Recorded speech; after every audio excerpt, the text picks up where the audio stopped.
हे प्यारी जी, मेरा भी स्वभाव बन गया है हठ करने का। चाहे जितना मन अब चंचल हो, शरीर पीड़ा दे, समाज उपहास करे, अब आपको नहीं छोड़ सकते। मेरा भी हठीला स्वभाव है। बराबर आपको पुकार रही हूं और आप कृपा करके हमारी तरफ देख नहीं रही, तो मैं भी अपनी पुकार बंद करने वाला नहीं। ये बात ध्यान रखना। ये उपासक में हठ होना चाहिए। इष्ट देव की तरफ से यदि अपने को ऐसा भास रहा है कि अनुकूलता नहीं मिल रही, साधना नहीं बढ़ रही, कोई अनुभव नहीं हो रहा, तो हमें ना नाम जप छोड़ना है, ना अपना साधन मार्ग छोड़ना है। हठीला स्वभाव बनाना है। भूरी सखी कह रहे जीवन व्यतीत हो जा रहा है आपको पुकारते हुए, पर आप हमारे सामने प्रकट नहीं हो रही, तो क्या समझती हैं कि मैं आपको छोड़ दूंगा? ना हमारी पुकार रुकेगी और ना आपके चरणों को मैं छोड़ सकता हूं। आपके श्री चरणों की शपथ खा के कहता हूं कि मैं अपना जीवन और जन्म केवल आपके लिए हार चुकी हूं। ये बहुत बड़ी बात है। जीवन और जन्म इष्ट देव के लिए।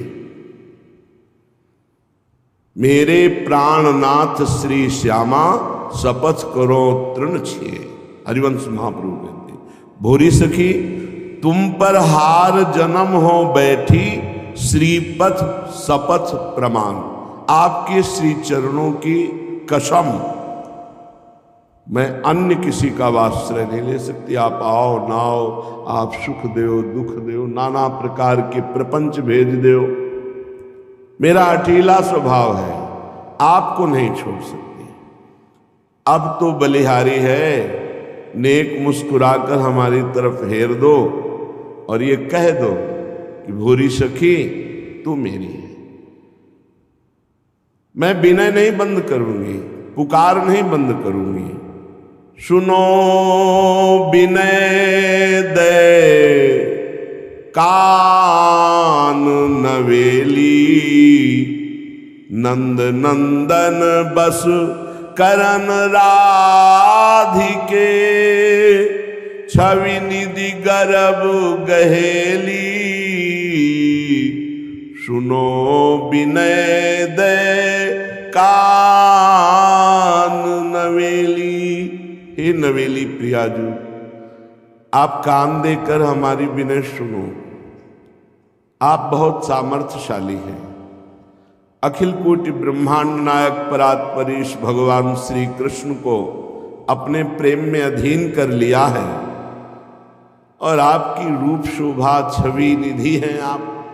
कैसे कोई वर्णन करे? जो को कोटि कलप लग जीवे, रसना कोटिक पावे, तऊ रुचिर बदनार बिंद की शोभा कहत न आवे। मेरी विनय सुनो।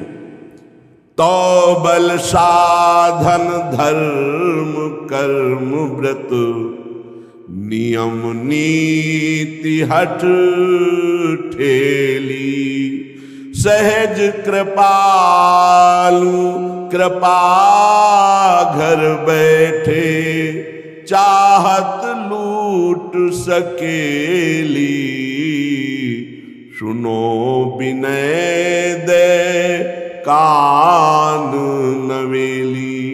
हे स्वामिनी प्रियाजू, आपके बल से हमने अन्य साधनों का त्याग कर दिया। कर्मयोग, धर्मानुष्ठान, मंत्रानुष्ठान, विविध प्रकार के व्रत का अनुष्ठान, वैदिक सिद्धांत, ये सब छोड़ दिया। आठों पहर राधा राधा नाम जपना, आपके ही प्रति संपूर्ण कर्म समर्पण करना, आपका ही चिंतन करना। अब जो हमसे त्रुटि हो रही है, अब जो हमारी मन बुद्धि की वृत्तियां संसार में जा रही हैं, अब आपकी जिम्मेवारी है। आपके बल से सबका त्याग करके केवल आपका आश्रय लिया, इसलिए हे सहज कृपामयी, मेरा विश्वास है कि आपके चरणों के आश्रय मात्र से जैसे घर बैठे संपत्ति आ जाए, ऐसे संपूर्ण अध्यात्म की संपत्ति हमारे हृदय में जागृत हो जाएगी। भोरी पाँव पसारे सोवत, सिर स्वामिनी अलबेली, सुनो विनय दे कान नवेली। आज से मैं निश्चिंत हो गया, क्योंकि अपने जीवन का संपूर्ण भार हे स्वामिनी आपके कर कमलों में समर्पित कर दिया। अब तारो मारो प्रपंच में रखो, प्रेम में रखो, धाम में रखो, जगत में रखो। अब आप जैसे आपको सुख मिले, जहां राखो ता रहो मान सुख रास है। स्वर्ग नरक अपवर्ग आस नहीं त्रास है, न स्वर्ग की चाह है, न नरक का भय है, न मोक्ष की अभिलाषा है। बस पूरा जीवन आपको दे दिया हे लाडली, अब तो पांव पसार के सोता हूं आपके विश्वास पे। ये बात आ गई ना, जीत जाओगे संसार। हरिराम व्यास जी कह रहे, काहू के बल भजन को काहू के आचार, व्यास भरोसे कुंवर के सोवत पांव पसार। मेरी लाडली जू का दृढ़ भरोसा हो गया तो पांव पसार के सो, परम पद निश्चित मिल जाएगा। पर अन्य भरोसा ना होने पावे, भरोसा डगमगाने ना पावे। स्वामिनी जू के चरणों का दृढ़ भरोसा तभी माना जाएगा जब अन्य आश, अन्य बल, अन्य भरोस हट जाए। एक भरोसो, एक बल, एक आश विश्वास, बहुत बड़ी साधना है ये। साधारण मत समझो इसे, बहुत ऊंची स्थिति है। जिसने अन्य आस भरोसों का त्याग करके एकमात्र लाडली जू के चरणों का भरोसा ले लिया, तो लालजू तो उनके अधीन है। बात बन गई।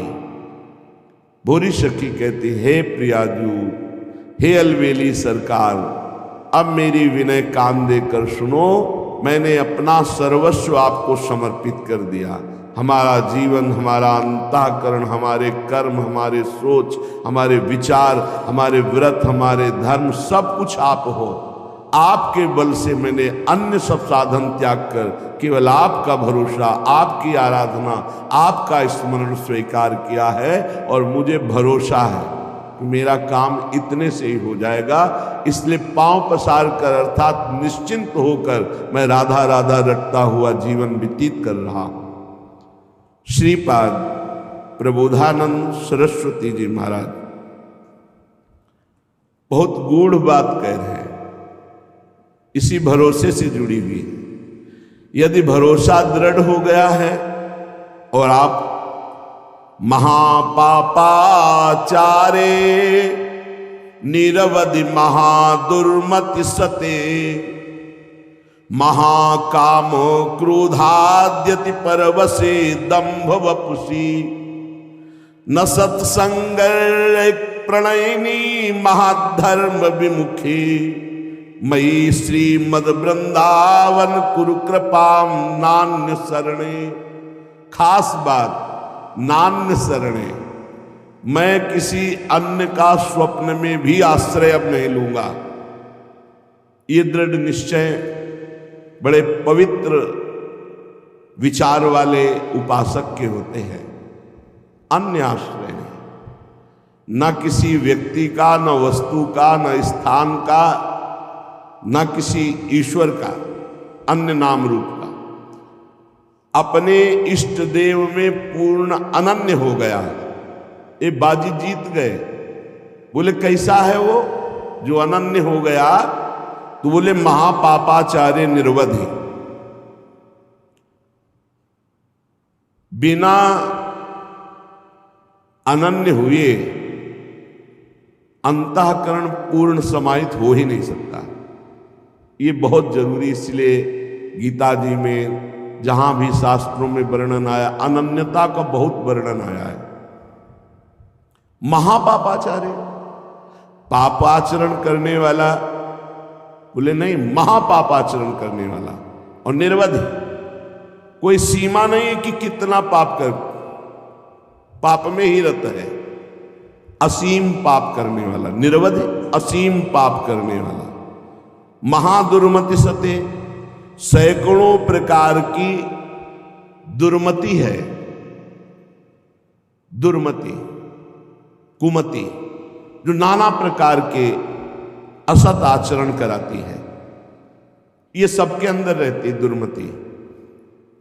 किसी को भजन सत्संग के प्रभाव से बहुत कम मात्रा में असर में आती है, और जिनको सत्संग नहीं मिला, भजन नहीं हो रहा, तो दुर्मति का ही राज्य रहता, वो समझ नहीं पाते। सुमति तो किसी किसी के हृदय में जागृत होती है। महापापाचारी है और सैकड़ों प्रकार की दुर्मति के द्वारा असत कार्य करने वाला है। और महाकाम क्रोधाद्यति परवसे दंभ वपुसी, गजब कर दिया।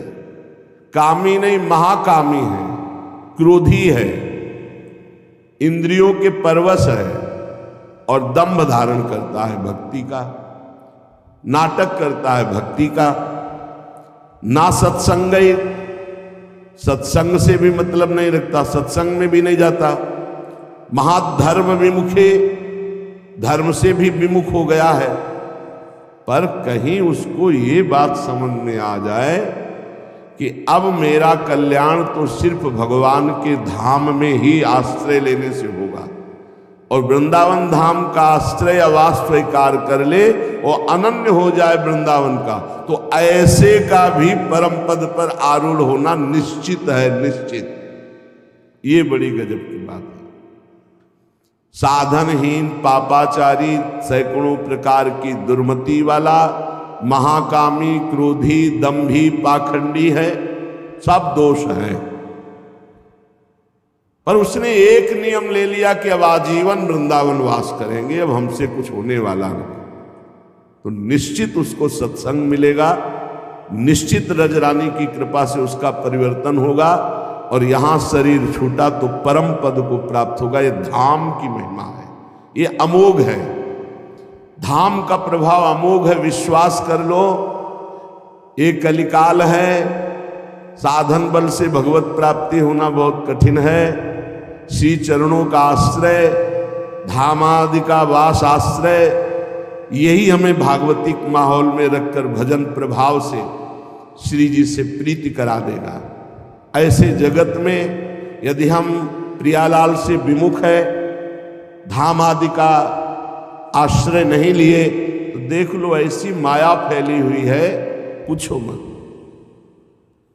श्री विग्रह भगवान के अर्चावतार के सामने सर झुकाना, संतों के सामने सर झुकाना, गुरु के सामने सर झुकाना, माता पिता के सामने सर झुकाना, ये तो हमारे सनातन धर्म की बहुत प्राथमिक स्थिति है, नहीं रह गई।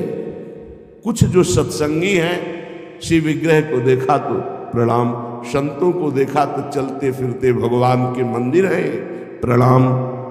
माता पिता प्रातः काल उठ के रघुनाथा, माता पिता गुरु नावे माथा। साधारण सनातन धर्म की रीति नहीं रह गई। फिर भक्ति रीति, फिर नियम निष्ठा, फिर अध्यात्म की ऊंचाई, तो बहुत दुर्लभ बात है। कैसा भी व्यक्ति क्यों न हो, अगर भगवत प्राप्ति करना चाहता है तो ना धामवास हो पावे तो एक दो दिन के लिए, महीना दो महीना में जरूर आ जाओ। इससे आपकी आध्यात्मिक पावर शक्ति बढ़ेगी, आपका उत्साह बढ़ेगा, आपको भगवत प्राप्ति की लालसा मिलेगी। श्रीपाद कह रहे, अत्यंतोद्धतावदिंद्रिय गणो या सर्वदा असत्पथे वे कस्मिन् निमिषे बिना स्मृत महानंदाब्धिराधा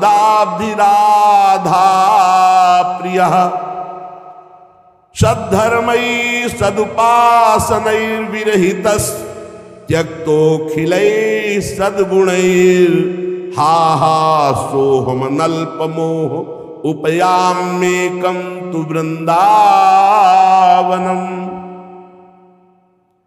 हा हा, ऐसे का कैसे कल्याण हो सकता है। अत्यंतोद्धत धावत इंद्रिय गणों, बड़ी उद्धत होकर प्रचंड बलवान इंद्रियां और मन ये भोगों में भाग रहे हैं। सब कोई देख लो, बहुत धोखेबाज है, दोस्ती का वादा करके दुश्मनी का काम करते हैं। पहले हमें सिखाते हैं कि देखो इसमें बड़ा सुख है, अगर ये वस्तु, ये व्यक्ति, ये स्थान, इसका संयोग प्राप्त कर लो, इसे भोग लो, तुम सुखी हो जाओगे। जीवात्मा इनकी सलाह में आ गया है, इसीलिए बंधन को प्राप्त हो गया। नहीं तो निर्मल है, इसमें कोई विकार नहीं है, चैतन्य घन है, ये तेजो स्वरूप, इसको कोई बांध नहीं सकता, पर सुख के लोभ से बंध गया। हमारा बंधन क्या है? सुख लेने की लालसा, सुख भोगने की चाह से इन उद्धत बलवान इंद्रिय और मन ने हमको अपना गुलाम बना लिया। चाहे जितने विद्वान हो, चाहे जितने पढ़े लिखे हो, चाहे जितना सत्संग सुनो, चाहे जितना प्रवचन कर लो, अगर भजन नहीं है, खास बात समझ लेना, तो ये इंद्रियां मन बहुत प्यार से फंसाते हैं। हमें उस समय विवेक से काम लेना चाहिए कि ये भोग तो सारा जगत भोगता है। ऐ मन, ऐ इंद्रिय, अब नहीं, अब तो हम प्रभु के चरणों की प्राप्ति के लिए चल पड़े, अब असत क्रिया नहीं। पर उस समय विवेक काम नहीं करता, बुद्धि ये सलाह देने लगती, चलो कुछ 5 ही मिनट की तो बात, फिर भजन कर लेना, यमुना स्नान कर लेना, अमुक पाठ कर लेंगे, पाप नष्ट हो। ऐसे साधकों को भ्रष्ट करते हैं। संसारियों को तो जो गिरे हुए हैं उनको क्या गिरना, लेकिन जो अच्छे हैं, चलना चाहते हैं, उनको भी अत्यंतोद्धत धावत इंद्रिय गणों या सर्वदा असत पथे। ये इंद्रियां, ये मन ऐसा मिठास पैदा करते हैं कि जीवात्मा स्वीकृति दे देता है, चलो। अब वो बेचारा इंद्रिय और मन के उसमें फंसा हुआ दुर्गति को प्राप्त होता है। नरक आदि भोगना, जेल भोगना, ना कुछ तो अंदर जलन पैदा हो गई, अशांति, चिंता, शोक, भय। पक्का समझ लेना, जब तक ये इंद्रियां और मन सुख का प्रलोभन देकर तुमसे दस्तखत कराते रहेंगे, स्वीकृति करते रहोगे, तब तक ये बंधन मिटने वाला नहीं। श्रीपाद कह रहे हैं, हा हा सोह मन अल्प मोहा, अर्थात बहुत बड़ा मोह हमारे अंदर है, छोटा नहीं है। क्या? हम इंद्रिय और मन की सलाह में आ जाते हैं। हम सब बड़ी सलाह बुद्धि देती है फंसने की, निकलने की सलाह नहीं देती। बहुत बार हो चुका, आपकी बार नहीं, अब नहीं, ऐसा नहीं, बार बार। इसे तृष्णा कहते हैं। भोगे हुए भोग को पुनः भोगने की इच्छा का नाम तृष्णा है। ये तृष्णा पापिनी बार बार पाप कराती है। एकस्मिन निमिषे भी ना स्मृत महानंदाब्दि राधा प्रिया, राधा प्रिय, राधा वल्लभ लाल का एक पलक झपकने के लिए भी एकाग्र होकर ये स्मरण के लिए राजी नहीं है। ध्यान देना, सोचो कि स्वाभाविक ये भजन करेंगे तो इनके बस की बात नहीं, इंद्रिय और मन की। ये स्वाभाविक विषयों में तुम्हें फंसाएंगे। एक निमिष कहते हैं पलक झपकने को। एकस्मिन निमिषे भी ना स्मृत महा आनंद राधा प्रिया, महा आनंद प्रदान करने वाले राधा रमण जो राधा वल्लभ लाल, राधा बांके बिहारी का एक पलक झपकने के समय को भी प्यार से स्मरण करने के लिए राजी नहीं है। इनको जबरदस्ती भजन कराना पड़ेगा। ये जो कहते मेरा भजन में मन नहीं, कोई सिद्ध हो गए क्या तुम्हारा भजन में मन लगेगा? साधक को जबरदस्ती भजन कराना है। इस जबान से राधा राधा वल्लभ श्री हरिवंश, राधा वल्लभ श्री हरिवंश, तो हृदय में भी प्रकाश ज्ञान का और बाहर सुख वैभव भी मिलेगा। यही परलोक सकल सुख पावत, मेरी सो भैया कृष्ण गुण संचु। सद्धर्मई सदुपासनैर विरहितस् त्यक्तोखिलै सद्गुणै। सद्धर्म का त्याग, सद उपासना का त्याग, अखिल सद्गुणों से युक्त जो महात्मा जन है उनका संग त्याग, ये महामुग्ध होकर के भोगों में लगा हुआ इंद्रिय मन एक निमिष के लिए भी राधा वल्लभ लाल के चरणों का चिंतन नहीं करता। हा हा, हाय हाय क्या होगा मेरे जीवन का। उपयाम्येकम तु वृंदावनम, अब मैंने समझ लिया कि अब मेरा एकमात्र परम कल्याण, उद्धार, मंगल सीधा वृंदावन करेगा। तो मैं आजीवन वृंदावन वास का नियम लेता हूं कि अब मेरे से तो कुछ बनने वाला नहीं, अपने शरीर को इसी धाम में रखूंगा और इसी रज में धूल धूसरित होकर प्राण त्याग दूंगा तो भगवत प्राप्ति हो जाएगी, पक्का भगवत प्राप्ति हो जाएगी।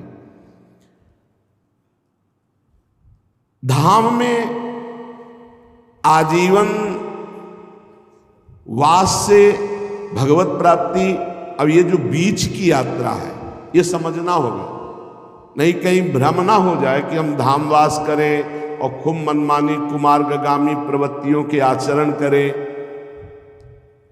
देखो ये धाम सुरक्षित है दैवी शक्तियों से, जैसे राष्ट्रपति भवन की विशेष सुरक्षा होती है, ऐसे जैसे ये पुरियां हैं, धाम है, तीर्थ स्थान है, ये विशेष सुरक्षित होते हैं। इनमें जो उद्दंडता करता है, पापी पापाचरण करता है, उनको विशेष दंड दिया जाता है, ध्यान रखना। तो ये जो कहा गया कि आप अखंड धामवास करें आपको भगवत प्राप्ति होगी, तो अखंड धामवास और भगवत प्राप्ति के बीच की यात्रा नहीं बताई गई। वो होगी सत्संग से, वो होगी रसिकों के संग से। ऐसा नहीं है कि आप धामवास करो, खुला पापाचरण करो, आपको भगवत प्राप्ति हो जाएगी, ऐसा नहीं, ऐसा नहीं, ये भ्रम में मत रहना। ये जो कहा जाता है तो धामवासी को सत्संग मिलता है और सत्संग से वो अपना सुधार करके निरंतर भजन परायण होकर भगवत प्राप्ति करता है। उपासक निरंतर भजन के लिए दृढ़ नियम लेना पड़ेगा। इसके लिए ये नहीं कि घर त्याग करके कहीं भाग कर जाने की जरूरत है। आश्रय धाम का लिए हैं और आप बहुत दूर वास कर रहे हैं और निरंतर भजन का नियम ले लिए कि हम अभ्यास कर रहे हैं। अंतर पड़ सकता है अभ्यासी को, वो कोई सिद्ध पुरुष नहीं है, पर नाम जप का पक्का वहीं धाम प्रकाशित हो जाएगा, वहीं प्रिया प्रीतम प्रकाशित हो जाएंगे। विश्वास करी सबआस परिहरी, दास तब जे होई रहे, जप नाम तव बिनु श्रम तरही भव, नाथ सो समराम है। बहुत जोर की बात गोस्वामी जी कह रहे, जो आप पर विश्वास करके सबकी आशा का त्याग करके आपके चरणों के दास हो गए और रात दिन आपका नाम जप कर रहे हैं, तो बिना प्रयास के कोई संसार समुद्र से पार हो जाए और कोई साधन करने की जरूरत नहीं। विश्वास पहली बात, आस परिहरी, दूसरों से कोई आशा नहीं रखी। किससे क्या चाहोगे, ये क्या दे सकते हैं संसारी लोग? कोई ऐसा नहीं है जो मांगने में ना उतारू हो, सब मांग रहे हैं। अगर मांगना ही है तुमसे तो ऐसे से मांगो जहां से मांगना मिट जाए, वो केवल भगवान, केवल भगवान। भगवान के सिवा अन्य से किसी मांगने से हमारा मंगतापन नहीं मिटेगा। पीछे एक दिन चर्चा में आया था कि यदि जांचना ही है तो जानकी नाथ से जांचो, जिससे जांचने के बाद जाचकता जरी जाए, मांगना मिट जाए। पहला विश्वास करो तुम्हारे ऊपर भगवान की विशेष कृपा है, दूसरा, हमें कभी किसी से मांगना नहीं, अगर मांगना है तो सिर्फ भगवान से। तीसरा, निरंतर हमें नाम जप करना है। ये बहुत बड़ी बात तीन है। भगवान पर दृढ़ विश्वास, अन्य किसी का आशा भरोसा नहीं, और निरंतर नाम जप। तो कह रहे बिनु श्रम तरई भवनाथ सो समराम। अन्य कोई साधन का श्रम नहीं, उसे निश्चित भगवत प्राप्ति हो जाएगी। भगवान पर विश्वास रखकर नित्य स्मरण करने का हमें प्रयत्न करना है, प्रयत्न करना है। जितनी हमें सामर्थ्य दी है उतना हमें करना है। आगे की बात भगवान संभाल लेंगे, पक्का समझ लो। घंटों आप संसार की वार्ता कर सकते हो, घंटों घंटों आप संसार के दृश्य देख सकते हो। जैसे 3 घंटे 2.5 घंटे की फिल्म है, आपका बिल्कुल मन नहीं भागेगा। लेकिन 2.5 घंटे बैठकर माला जपो, फिर देख लो क्या दुर्दशा करता है मन, परेशान कर देगा आपको। बस यही, क्योंकि जब 3 घंटे फिल्म देखता है तो सब कुछ कवर कर रहा है प्रपंच, अनजाने में सीसीटीवी की तरह। और जब नाम जप करते हो 3 घंटे, तो वो अंदर से मन को खाली कर रहा है, मन को निर्मल कर रहा है। ये बात पकड़ लो तो हिम्मत पूर्वक डटे रहोगे, और नाम जब छोड़ोगे नहीं तो तुम्हारा मन निर्मल हो गया। और जहां मन निर्मल हुआ, निर्मल जन मन सो मोहि पावा, वो भगवान को प्राप्त कर लेता है। ये विश्वास रखो, भगवान हर समय तुम्हें देख रहे हैं। भगवान सर्व सामर्थ्यशाली है, और भगवान ने तुम्हें निमंत्रण दिया है अपने साक्षात्कार का। तभी मानव देह और साधु संग और भजन के रंग में चलने का अवसर मिला है। भगवान ने तुम्हें निमंत्रित किया, आओ परमानंद का भोग लगाओ। शब्द, स्पर्श, रूप, रस, गंध, ये सब चिदानंदमय भगवान के, इनका आनंद लो। जब भगवान ने निमंत्रण कर ही दिया है तुम्हें, और पंगत में बैठाल दिया, ये पंगत में बैठे हो, परमानंद की भोग वृत्ति, परमानंद का भोग लगकर तुम्हें प्रसाद मिलेगा। भगवत शब्द, भगवत स्पर्श, भगवत रूप, भगवत लीला, भगवत धाम का ये जो आनंद है, ये परमानंद परोसा जाएगा। आप पंगत में बैठ गए। कोई धर्मात्मा पुरुष जब तुम्हें पंगत में बैठालता है, पत्तल दोना डाल देता है, तो इसके बाद तुम्हें उबने की जरूरत नहीं, सामान भी आएगा। वो ऐसा कंजूस नहीं कि पत्तल दोना डाल के उठा दे और भगा दे। तो भगवान ने तुम्हें बुलाया, वृंदावन आए, सत्संग सुनाया, अपने मार्ग में चलने का उत्साह दिया। तो भगवदानंद की प्राप्ति भी उन्हीं की कृपा से होगी, तुम चिंता मत करो। एक और तुम्हें बात बता दे खास, यदि भगवान के आश्रित हो गए हो अंदर से, दृढ़ भरोसा भगवान का, और निरंतर भजन भी नहीं होता, तो आपको निरंतर भजन का ही फल मिलेगा। जैसे